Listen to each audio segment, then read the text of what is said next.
Você conhece a tiamina? Provavelmente sim, mas não com esse nome. Talvez lhe seja mais familiar o nome vitamina B1.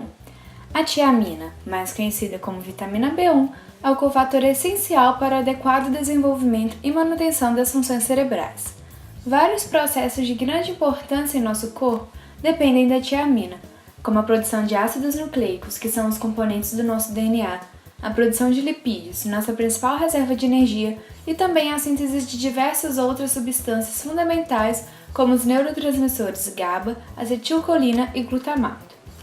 Para entender melhor, é preciso lembrar que os neurotransmissores são substâncias químicas que os neurônios produzem e liberam no espaço próximo à célula vizinha para transmitir uma informação.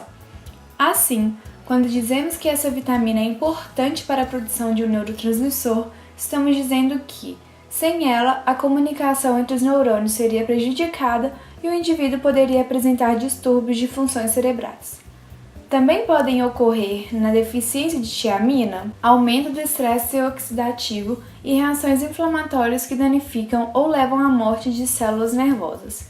Existe uma disfunção neurodegenerativa associada à falta dessa vitamina, conhecida como Síndrome de Wernicke-Korsakoff, que pode apresentar sintomas como confusão mental, diminuição do equilíbrio e da coordenação motora, amnésia, disfunção do lóbulo frontal e distúrbios afetivos. Como o nosso organismo não é capaz de produzir essa vitamina, nós precisamos ingeri-la. São exemplos de alimentos ricos em tiamina: pão, arroz e cereais integrais, peixes, carne de porco, legumes, gema de ovo, laranja, maçã, queijo, dentre outros. Vale a pena deixar bem claro que a deficiência de tiamina pode ocorrer quando a dieta do indivíduo é pobre nessa vitamina ou também em situações adversas, como no caso do consumo excessivo de álcool.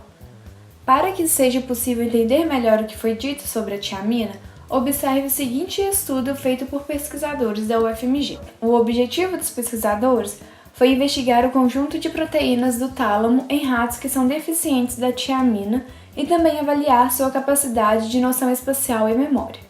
O tálamo, anteriormente citado, é um importante centro nervoso do cérebro, que tem como uma de suas principais funções a participação do processo cognitivo, ou seja, na obtenção do conhecimento. Para atingir esses objetivos, a pesquisa passou por duas etapas. A primeira etapa foi o teste de Morris-Water Maze. Os animais utilizados foram separados em dois grupos.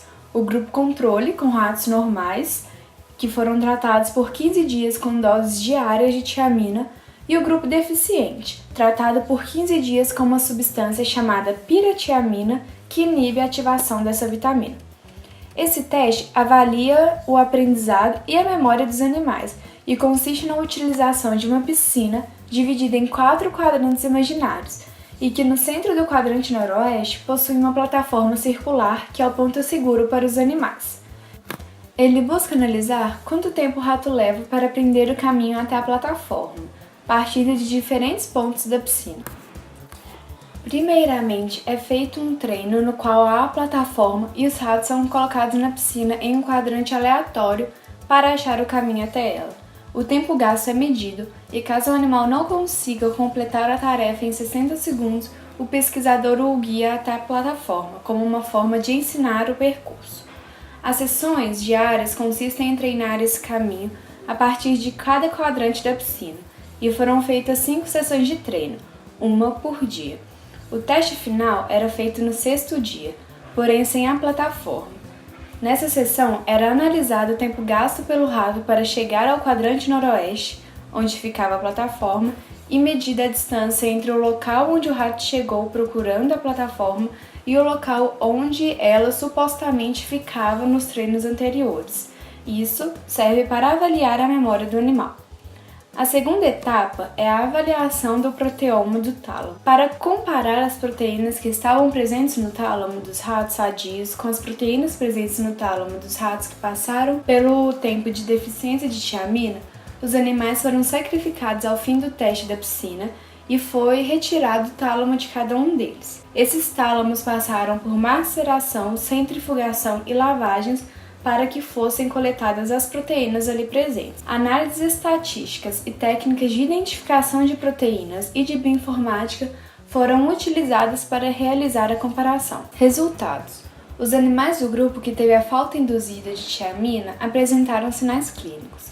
Entre os dias 10 e 13 do período de deficiência, esses animais consumiram menos água e comida, consequentemente perdendo peso, o que não aconteceu com o grupo controle.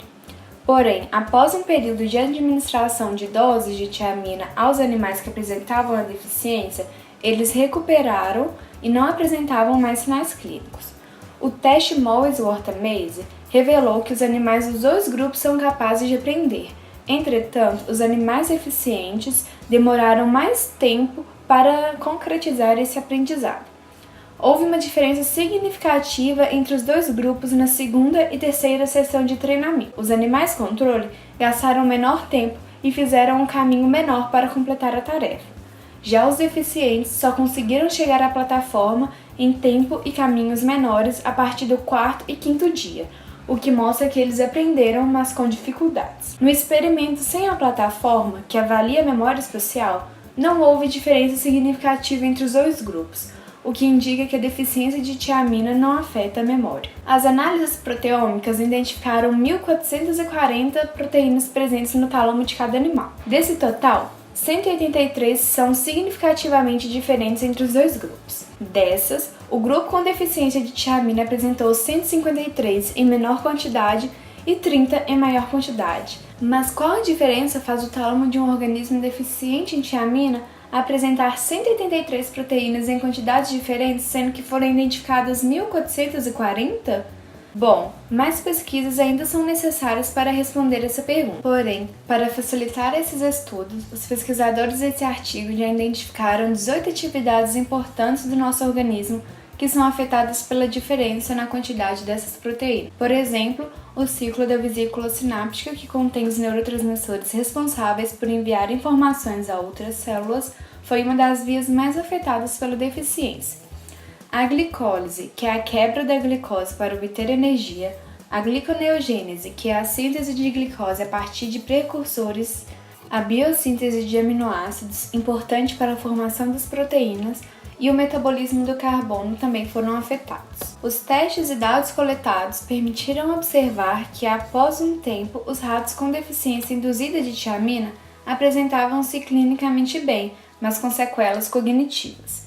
A memória não foi afetada, indicando que a deficiência de tiamina prejudica o aprendizado, mas não a memória.